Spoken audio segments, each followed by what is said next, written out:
building trades has really the most robust infrastructure of apprenticeship training in the United States today. To go into some of the training centers and see the amount of technology and the investment that the training centers have put in, you can see the commitment level that they have to making sure that at the end of the day they're going to turn out that journey worker who is really prepared to go and work out in the field and do that job. We have an amazing network as a collective with incredible ability to deliver training.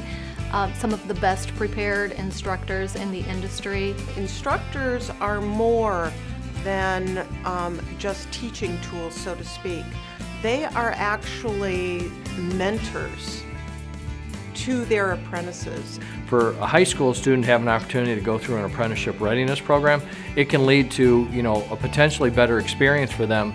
They already have their OSHA training and they have the knowledge of what this craft is, so they're just a little bit better prepared, and I think the employers will have seen some benefits of this program as well.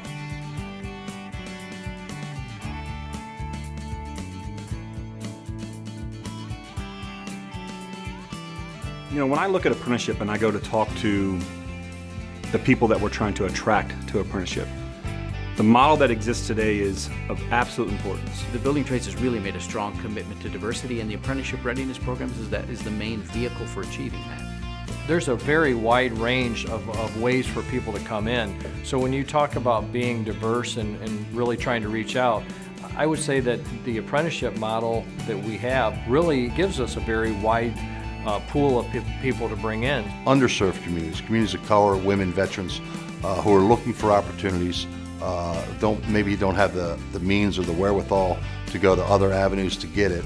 We're concentrating on recruiting them and bringing them through apprenticeship readiness programs and putting them on that pathway. There is definitely more emphasis on recruiting women into the trades because they are a resource that can help with this labor shortage. Over the last 3 years, we graduated about 1,000 people. In other words, 1,000 people have received the completion certificates from apprenticeship readiness.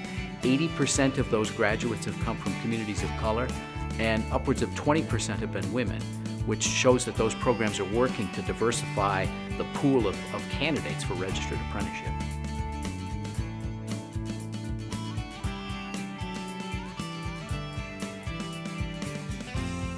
The awareness of what we have to offer in this training infrastructure is growing. It's something that we've struggled with for years and years, still struggle with. I hear repeatedly of people who enter our program, I wish I'd known about this 4 years ago before I went through a program, a business management degree. And I've heard a really interesting theory about this.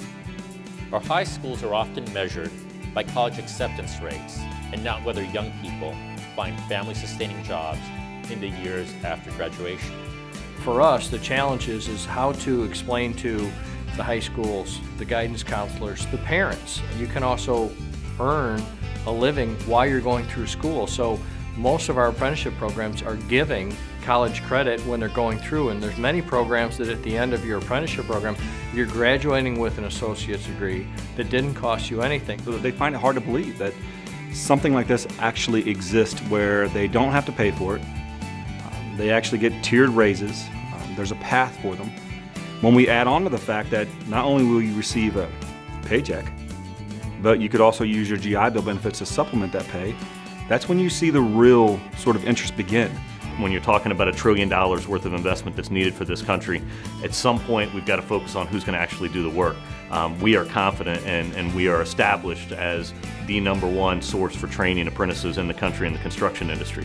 So we've got to be able to deploy those apprentices, we've got to partner with our industries, we've got to convince policymakers that today's construction needs are going to be met by today's workers, and today's workers need to be replaced with workers of the future. And the only way in which you can get workers trained is through the North America's Building Trades Training Infrastructure System. The apprenticeship as a system is truly a system, and that's why it works so well.